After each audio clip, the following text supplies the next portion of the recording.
Modern technology ক্রাইমকে control করার জন্য Bharat pole বলে একটা পোর্টাল লঞ্চ করেছেন অমিত শাহ। অমিত শাহ টাইম নেই ভাই শেখ হাসিনাকে বা ইউনুসকে নিয়ে ভাবার। আমরা আমাদের দেশের ক্রাইমকে কন্ট্রোল করতে বেশি ইন্টারেস্টেড, সেই কারণে আমরা ভারত পোল বলে একটা পোর্টাল লঞ্চ করেছি। 7 জানুয়ারি এই পোর্টালটা লঞ্চ করা হয়েছে।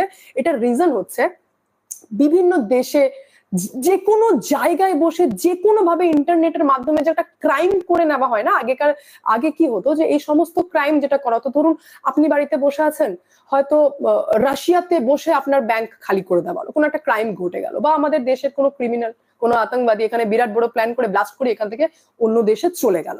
তো সেক্ষেত্রে কি হতো, যে স্টেটে ঘটনা ঘটেছে বা যে স্টেটের আপনি বাসিন্দা, তো সেখানকার পুলিশ কানেক্ট করবে সিবিআই কে, সিবিআই ফার্দার কানেক্ট করবে ইন্টারন্যাশনাল এজেন্সির সাথে, যেটাকে আপনারা বলতে পারেন ল ইনভেস্টিগেশন এজেন্সিস বা ল এনফোর্সমেন্ট এজেন্সিস।